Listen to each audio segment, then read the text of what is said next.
Hey, everybody. Thanks so much for joining us right here on The Right View. Tonight, we are joined by cardiologist, epidemiologist, and the chief scientific officer of the wellness company, Dr. Peter McCullough. Peter, thank you for joining us. I think a lot of people have kind of gotten to know you, heard your name out there. You've actually been practicing medicine since the 90s. So give us kind of the background here. Tell me your story and how you ended up in the spotlight and kind of becoming more of a household name. I grew up down in Texas. I went to Baylor undergrad, then University of Texas Southwestern, trained up in Seattle at University of Washington, did rural health in northern Michigan for 3 years, and then University of Michigan School of Public Health Cardiology Fellowship at what's now the Oakland University William Beaumont School of Medicine. It's a long training cycle, about 17 years in total from high school graduation. But I was always broad-based internal medicine and non-invasive cardiology. And I rose the ranks in academia. I was chief of cardiology at a major university. I've been the chief academic scientific officer of a major health system. And I was already a public figure. I was the president of the Cardiorenal Society of America. I was editor of 2 major journals. I had already testified in the Congressional Oversight Panel on a product label expansion in 2007. I've lectured at the European Medicine Agencies and New York Academy of Sciences. I was a visiting professor of medicine, the endowed visiting professor at Harvard in 2019. So I was already known in academic medicine. It's just that when COVID came in, probably of the few academic physicians that were prominent in the country, I really turned all my efforts to try to help people through the pandemic. And I became widely known for publishing the first treatment protocol to help people get through the illness. And I've testified 3 times in the Senate, and things have gone from there. And so what was it that you recommended treatment-wise back during COVID? Because I mean, this was a time that, was so unique that none of us had ever experienced something like this. People were rightly frightened. People really didn't know who to trust, what to trust. We were kind of all just living in the moment and trying to keep ourselves safe and our families safe. What was it that you kind of tried, and what was the treatment plan that you kind of came up with? Well, I can tell you from the very beginning, we understood that it was a very complex infection. It wasn't a simple infection. And even for simple infections, I can tell you for a staph infection in the hospital, we always use 2 or more drugs.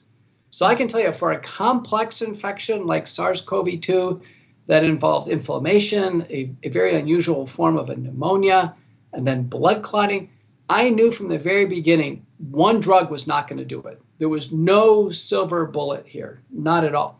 So what I had put together, I worked with a team of doctors largely in Italy early on because they were ahead of us in Milan, is the first treatment protocol that said from the very beginning, we need to start up top by reducing all of the viral reinfection. People were in closed areas and they kept breathing in the virus over and over again, so they needed to get fresh air. We learned fairly quickly that the virus would actually be killed in the nose and mouth with virucidal nasal sprays and washes. That was probably the biggest advance. It wasn't our first version of the protocol, but it definitely was by the end of 2020. And so we found out that povidone iodine and colloidal silver, xylitol, a whole bunch of various agents were very effective in reducing the amplification of the virus in the nose and mouth. And we would, nasal washes and gargles became standard. Then there was a line of over-the-counter nutraceuticals and supplements that were helpful. They weren't curative, but they were helpful. Probably the biggest one was vitamin D. Every single study on vitamin D taken at higher doses had an effect. There was an over-the-counter antihistamine antacid called famotidine or Pepcid. Turns out at 4 times the daily dose, that was effective. Everybody needed aspirin because there was blood clotting involved. We learned very early on that was important. And then the antivirals, they're the ones who got the most attention. But we learned from other doctors they were not necessary nor sufficient. So there's some protocols around the world that use no antivirals. But the first one we had available was hydroxychloroquine. Then we had ivermectin, and then Paxlovid, molnupiravir. We had monoclonal antibodies that became available to us in November of 2020. We added antibiotics to prevent bacterial superinfection. That would be azithromycin and doxycycline. We knew there was inflammation and corticosteroids played a huge role. So we used common ones like prednisolone or methylprednisolone, and then inhaled budesonide. And then lastly, blood clotting was a factor. So in high-risk cases, we actually used full-strength anticoagulation. So that's called sequence multi-drug therapy. It's intensive. Later on became copyrighted as a McCullough protocol. But the principles became the most widely utilized principles worldwide. And people have credited probably saving tens of millions of lives, saving hundreds of millions of hospitalizations. And we did the best we could on comparative data. By December of 2020, in a paper by Gougliakos and colleagues, I'm the senior author, we had clear and convincing evidence that early treatment was working. Wow. Well, it doesn't feel like that the response you got to what makes a lot of sense. I mean, to hear you kind of talk me through it, and I'm not a doctor, but it seems to make sense. You hit a couple of key words in there, Peter, that I think really upset a lot of people. Hydroxychloroquine, ivermectin. Once you start talking about those things, I mean, pretty much immediately, we're probably going to get this entire show censored. What the heck happened?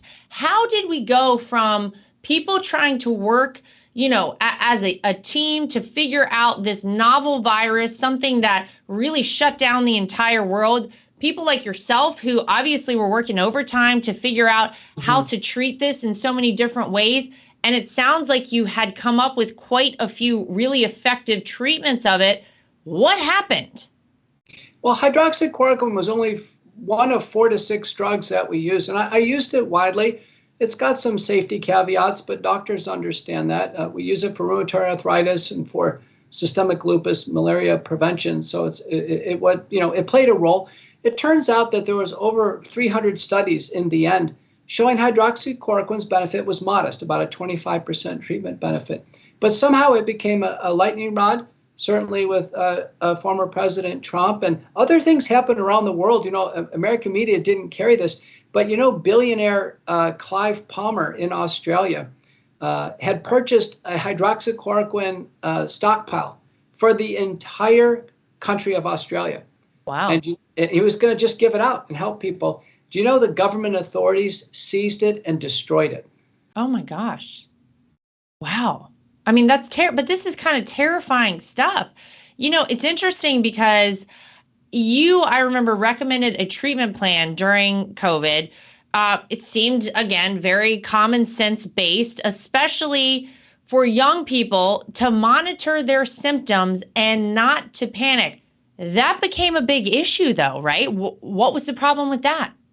Oh, that's a good point. Do you know in most of the studies published on early treatment, only 25% of adults really need treatment, because younger people who are thinner, healthy, they get through it fine. They don't need treatment. So even the biggest study showed it was only 25% of the high risk. And what we had observed is those were predictable. People in their 80s, 90s, nursing homes, congregate living, people with severe asthma, heart failure, cancer, they were vulnerable. They needed early treatment. Healthy people could just breeze through it. So it was always, a risk stratified approach. We didn't suggest everyone needed treatment, but it was important not to panic. And, there were reports early on in 2020, the majority of paramedic runs that picked people up and took them to the hospital, the paramedics noted they weren't that sick.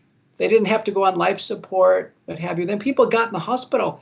People actually got sicker in the hospital. Right. And United States, we lead the world in COVID deaths. We're less than 5% of the world's population. Virtually all the deaths occurred in the hospital. Mm-hmm. Well, you know what? I remember back, I had very young kids whenever the COVID outbreak happened. My daughter was 6 months old. My son was 2.5. And I was very conscious at the time that I knew, after we had kind of figured out that this was, as you kind of just pointed out, a virus that really was dangerous for the elderly population and people with comorbidities. I didn't have any issue with that, nor did my husband, and obviously neither did my 2 children. And so I wanted my kids to be able to go out and kind of be in the world as they otherwise would have, because as a mom, I had this moment where I thought, gosh, my kids are not in a setting where they ordinarily would be, in like a preschool setting or something. They're not able to be around other kids. They're not getting all of these exposures to different things like they otherwise would. And I was worried that if they weren't exposed to these things, that their immune systems would not develop properly and would not be as robust as they otherwise should have been. So I remember, gosh, I would take my kids to like a playground, and there you would have parents out there fully masked outside at a playground, their kids masked, swinging on some swings. And here I came with my kids without masks on because I didn't believe that my kids needed them. These parents snatching up their kids, taking them away. And Dr. McCullough, I'll tell you what, we now on the other side of this have seen that maybe that wasn't the best approach for kids, to keep them sheltered and keep them away. Because I think on the other side of things now, have we not seen that it's been pretty bad for kids, not just socially, but also immune wise? There are probably a lot of kids out there who really weren't exposed to the things they otherwise should have been. It's true that the lockdowns were completely unnecessary for children. And, the Great Barrington Declaration was published in October of 2020 by Dr. Jay Bhattacharya, who's one of my frequent contributor group at Fox, and Sunitra Gupta from Oxford, Martin Kulldorff from Harvard. And it said this, that we understand the virus now. It's only going to really impact the elderly, the frail, and that everybody else should go about their business. It assumed we were all going to get it, which we did. There's a paper by Clausen and colleagues from Harvard showing that 97% of us, several months ago, have already had it now. It's already through the population. And that what happened with the children is most of them had already had it early on. The CDC knew this. The CDC had the statistics. There were no major school outbreaks, none. There were no major cases where a child gave it to a teacher and a teacher had bad outcomes. In fact, the teachers had good outcomes because they had relatively robust immunity. Mm-hmm. And what happened is the children became developmentally delayed. They missed milestones. They've been behind in their learning. The children who are masks have trouble with phonation because they can't, they're not seeing the facial expressions. So the whole program of locking down society as we look backwards now was a complete disaster. Multiple analyses have been published. Not a single one justifies the lockdown. Yeah, I mean, it's such a shame what we all went through. You personally, though, I feel like you were really attacked in a lot of ways during this entire process. You kind of became a bit of a controversial figure. Tell me about that and what that was like for you, because I assume as a doctor, look, you're out there trying to help people. You're out there doing everything you can to try and figure this out, to save lives, to help treat people, to do the right thing. How did that happen? Like, what happened with all of that? Yeah, I can tell you, I'm one of the most published doctors in the history of our country. In my field, heart and kidney interactions, I am the most published. I'm one of the most published people in COVID-19, including the very first treatment approach. I've given more media and commentary on the pandemic than any public figure, more than Fauci, more than Walensky. Do you know that I've never been confronted by anybody of my stature, not a chief of medicine or a dean or a division chief, and whoever disagreed with me? I've never been attacked by another doctor who disagrees with me. So this idea of becoming controversial, it's kind of like in whose eyes. We realized that there was just a lot of censorship on social media. I was kicked off Twitter for about 2 months at the end of last year. And, during that time, someone made a hashtag Dr. McCullough. I was trending #1 in the world, just ahead of the World Cup most days. So they had a vote. They said, should we let Dr. McCullough on? It was 98-2 to let me back on. So, I'm back on Twitter. I have probably the top doctor account of doctors who see patients. People, rely on my judgment. I've been very careful. I've correctly actually predicted all the twists and turns of the pandemic. I always cite the information like I did today in this interview. If you ever notice, most doctors come on, certainly Fauci, Walensky, they couldn't cite any of the papers. I was pinpoint. I won Laura Ingraham and dozens of times, Tucker Carlson. I've been on Newsmax. I've been on ABC. I always cite the information, and I'm disciplined, and that's how I ended up where I am now. Wow. Well, good for you. That it's so nice to hear that it hasn't impacted you? Because it's hard, obviously, to be kicked off Twitter. Why were you kicked off of Twitter? What was their rationale for that?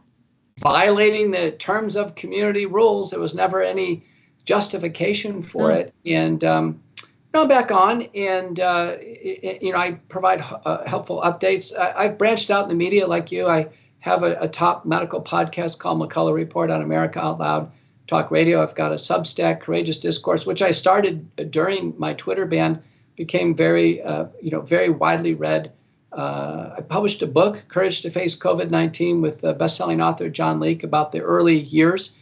Peter Navarro had reached out to me from the White House very early on to help him with trying to unlock hydroxychloroquine out of this box that it got put in with the unnecessary emergency use authorization. And then Senator Johnson and others. I was the lead witness in the U.S. Senate on November 19th, 2020, and then organized and co-moderated 2 major sessions later on. We made great progress.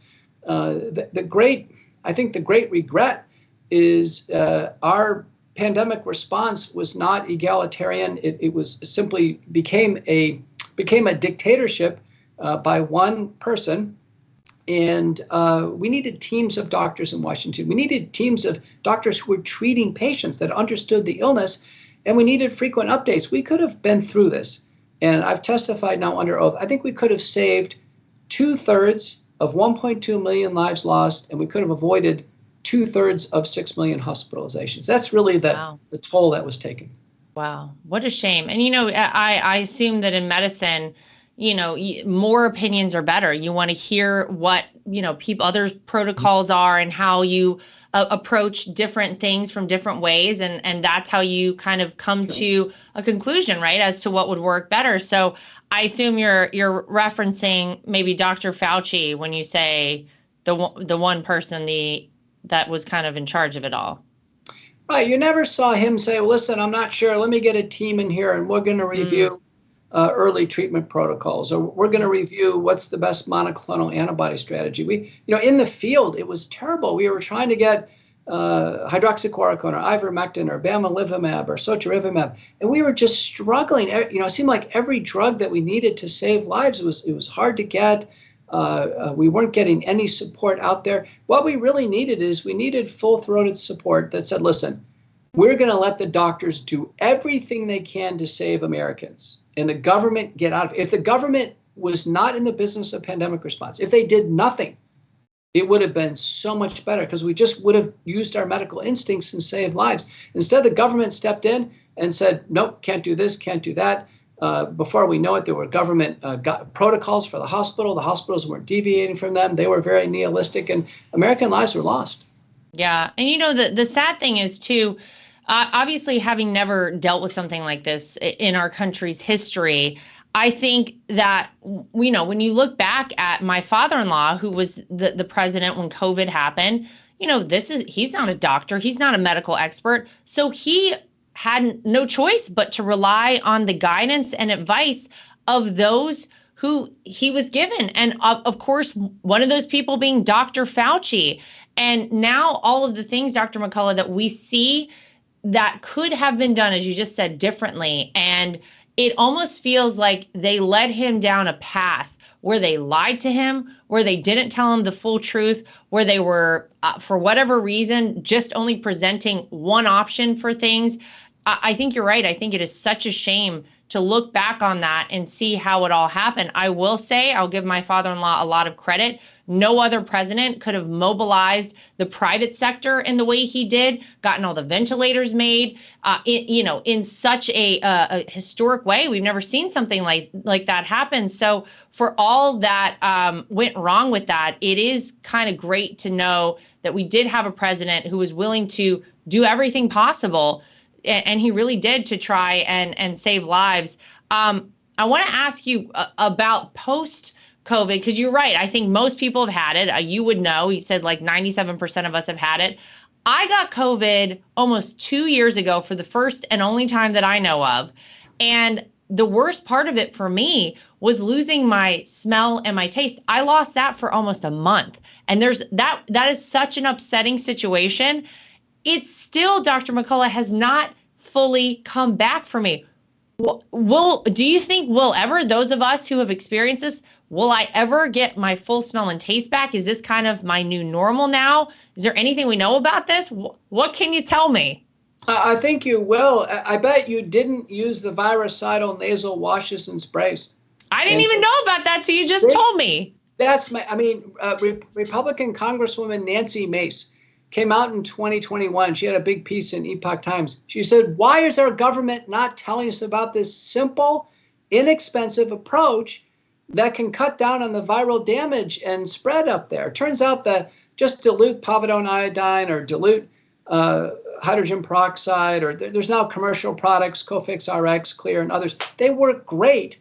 And they cut down the amount of viral replication, which literally can damage the olfactory nerve. She was so frustrated. By the way, the masks didn't work, but the sprays and gargles did. Sprays and gargles turned the PCR test negative in 3 days. So we could have cut down spread massively if everybody would have been using them. And they were using them widely in Bangladesh and other countries. That's where a lot of the research was done. So it was a giant shortcoming. What we know now is HHS in 2022 has put out basically a spend of about $1 billion for long COVID syndromes. Nothing has come out of it. Nothing. It's been a giant waste of time. What we've done is we've looked at it, a recent paper from Harvard that's very important, shows that people like you probably have circulating spike protein from the virus in your bloodstream. People who have residual symptoms still have a fragment of the virus, the surface spicule that's circulatory in the bloodstream.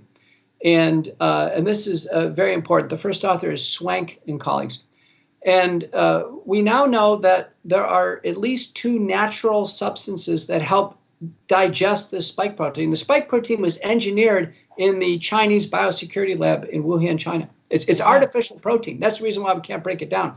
So the natural enzymes that break it down, one is nattokinase. The Japanese discovered that. It's a fermentation product of soy by a bacteria called Bacillus subtilis natto. And the other is a family of enzymes that's derived from the stems of pineapples called bromelain.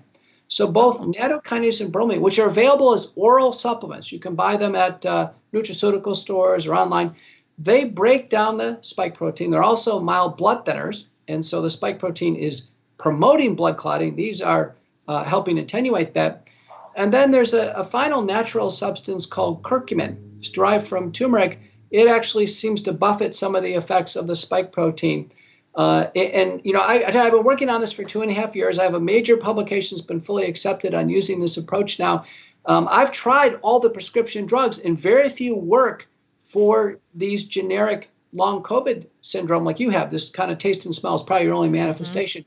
And so this, what we call triple base detox, that is the base of our detoxification of the spike protein, is nattokinase, 2,000 units twice a day.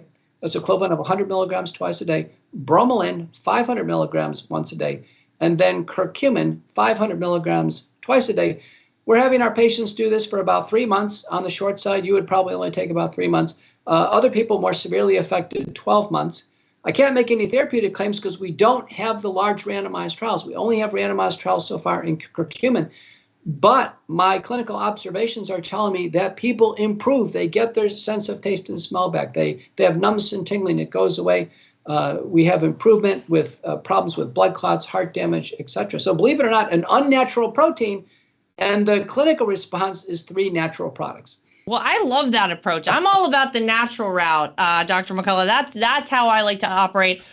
So what you just said sounds great. If I want to go look up, what you just said, or maybe the audience does, is there somewhere we could go to find this?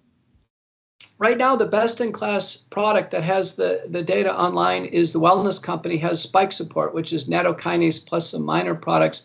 My paper will be appearing shortly in the journal, the Association of American Physicians and Surgeons, and then I'm going to have a parallel paper in preprint and some executive summaries. It'll be a major paper, just like the first McCullough protocol paper was in the American Journal of Medicine. That was the most frequently downloaded and read paper in all of COVID-19 during the early phase. And I think the detoxification paper will also be, will be a major headliner. Americans, first off, wanted to know, well, how do they treat COVID to stay out of the hospital and stay alive? I provided that. Now they want to know how they can get out of these persistent symptoms, and I've tried to deliver there as well. And I've been out there trying to help as many people as possible. And Senator Ron Johnson and Roger Marshall, Rand Paul, and others have. The sad thing is we haven't had our public health agencies. No one's come forward from the CDC and said, here's something practical you can do to get over this, or from the FDA, or from any of the government agencies. They really have not been helpful to Americans. What do you make of that? Why would that be? It's just, in many ways, it's just been a giant disappointment. Our public health agencies have really dropped the ball altogether. And we don't know if it was the fact that they dispersed and they were trying to work by Zoom, or they were gripped by fear. But Rochelle Lewinsky, we've actually gone through 2 CDC directors. So we've had Redfield out, now Walensky out. Walensky came out and said, we made large mistakes. We're going to need to overhaul the agency. We've seen, we have 3 FDA commissioners. We have Scott Gottlieb. He went to Pfizer, so he's now, obviously very biased towards vaccines. Then we had Stephen Hahn. He's gone to the venture capital firm for Moderna. So he's kind of tipping his hat there. Now we have Robert Cale, who's one of my associates, but we haven't had any strong leadership. We haven't had any government public health officials come out and say, America, this is what you should do for us to get past this. We have not had that. I've tried to provide it as best I can from the clinical community. Well, I'm going to vote that when Donald Trump becomes the 47th president, which I believe will happen, I'm voting Dr. Peter McCullough in there. We need you to do something to fix this. I mean, the truth is, people really lost so much trust. You're right, in the FDA, in the CDC throughout COVID. All the information it felt like we were getting wasn't working. People obviously knew the masking was just a bunch of garbage. It was just worthless and pointless. And yet every time you went into a public space, every time you got on an airplane, people were on top of you to get your mask on, make sure you wear it right. Oh, you could pull it down to take a sip of your water, but you better put it back on. None of it made any sense. And I think people were like, this is crazy. How do we trust these agencies? I'm going to throw your name out there, Dr. McCullough, as my choice, because I tell you what, you make a lot of sense. I have like a million questions I could ask you all day. The last thing I want to ask you, what is it? Is there anything right now that you feel people should be aware of? Anything that concerns you that you're looking at? Anything that you feel like you want to just tell people today in August of 2023? I think we're at the point where we're at the closure of the vaccine era. There have been many calls to just go ahead and retire the vaccines. They haven't been able to keep up with the variants. If someone's following the government protocol on vaccines, they're on their 7th shot. I don't know anybody who's taken 7 shots. There's been no public figure who said they've taken 7 shots. And so I think there's basically been a loss of confidence there. And certainly great concern for those who have had complications. Former President Trump has consistently said he would never mandate them. He never would have. And I think if there were no mandates on the vaccines, we wouldn't have so much consternation over them. But at this point in time, I think people want to move on. They don't want to have any mandates. If any, I think there's about 93 colleges that are still mandating them. They're unwanted. Most of the government agencies have dropped it. Finally, the military has dropped it. But I think we just need to drop all the mandates, just kind of retire this era in medicine. Then we'll need to do an evaluation on how to do better next time. Oh, I hope there is no next time. But the truth is, as you say, this virus came from the Wuhan Institute of Virology. We still don't really have any clear insight into exactly what happened there for whatever reason. We still don't know. And so I think, a lot of us are afraid, well, we didn't really get to the bottom of this one. Why would we not expect to see something like this happen again in the future? And I can tell you that things would be very different for round 2. I can tell you people would not comply with the nonsensical mandates, with the whether it's masking, whether it's getting vaccinated or whatever it is. People are not going to do it a second time around. It would be just, I feel like pandemonium would break loose. But we really don't have any answers at this point. So it's kind of a shame. Where can people find you? Dr. Peter McCullough, we appreciate it. Where can people find you if they want to follow everything you're doing? Because you got a lot going on. Thanks. Well, my website is a central area to get to all the buttons, petermcculloughmd.com. My podcast, America Out Loud Talk Radio, McCullough Report, is 2 p.m. Eastern on America Out Loud Talk Radio, Saturday and Sunday. Then it's on the Apple iHeart iPod podcast network.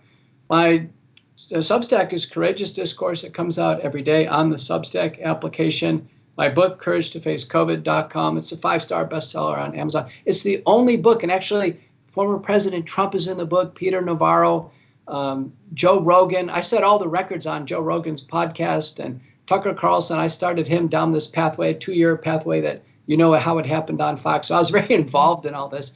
It's all in the book, and it has a beginning, a middle, and end. It's kind of a gripping story, CourageToFaceCovid.com. And then finally, I started a foundation, McCullough Foundation, 501c3. I'm involved in about 100 cases as an expert, pro bono. So I need the support to do that for military, people who've been wronged through the pandemic, and that's McCulloughFND.org. Amazing. I don't know when you're finding the time to sleep. Yeah, it feels like you've got a lot going on there. Dr. Peter McCullough, thank you for joining us here on The Right View. We appreciate it. You're the guy to go to. I hope we don't have to ever do it again, but should we, I feel you're the first call that I would make. So thank you for all of your expertise. Thank you for all of your hard work, and thank you for joining us today on The Right View. We appreciate it very much.